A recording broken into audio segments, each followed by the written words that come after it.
The eye of Bergera signals danger. Yeah. Warm up shit. Feeling in your soul, niggas.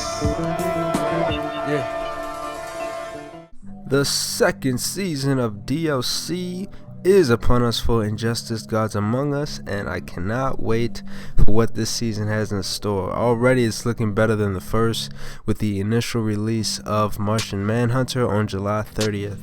I was actually present at EVO when they first revealed his trailer, and let me tell you, the crowd reaction was live. When I saw those eyes glow red, the fanboy in me and all of us finally came out as we all screamed, stood up, and cheered for the character we've been clamoring for since season 1, since before DLC was even released. We wanted him as an initial primary character in the game, and now we finally have him. So kudos to NetherRealm, kudos to Ed Boon for listening to the fans' cries as far as bringing this character to the DLC roster for the second season. I have to admit though, prior to his initial release, I kind of sat back and thought, do we really need a Martian Manhunter in this game? I mean, he is one of the primary characters in the Justice League, but when you sit back and look at his actual powers, I mean, what does he do? He reads minds, he sends people on genjutsu acid trips, he has the ability to let things phase through him,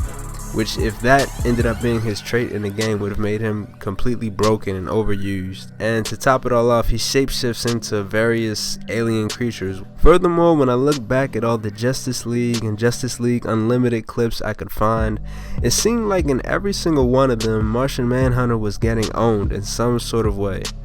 Don't believe me? Take a look.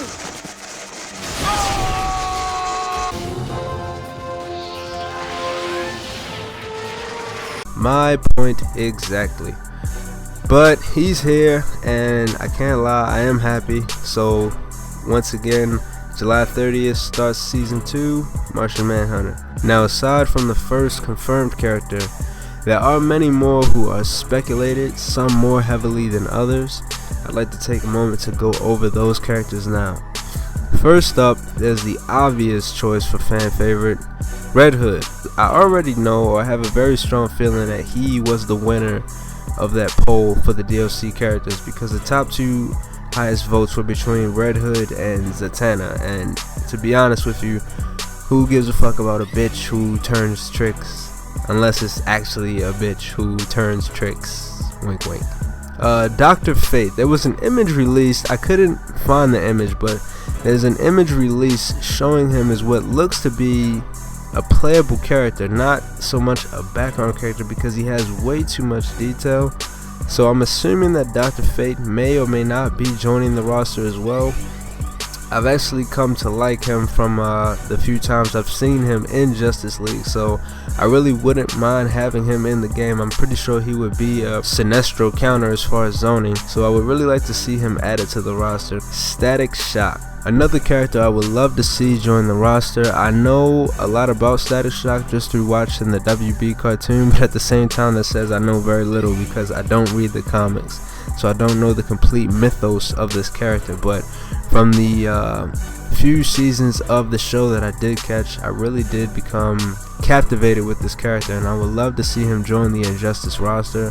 Aside from the obviously anticipated characters, there are a few who haven't really been mentioned or talked about who I would like to see in this game as well.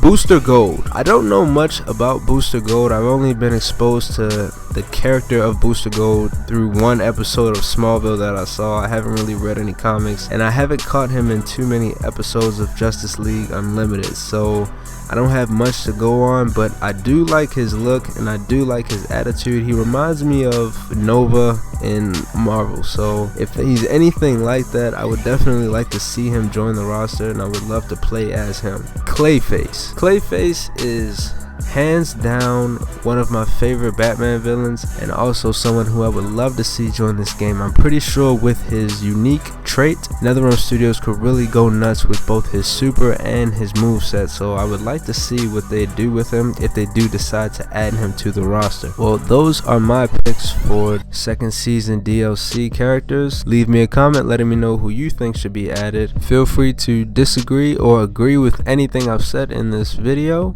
Thank you for checking me out. Be sure to share this with somebody you think may enjoy it. Just cross your fingers and hope that they don't waste another slot on another Mortal Kombat character.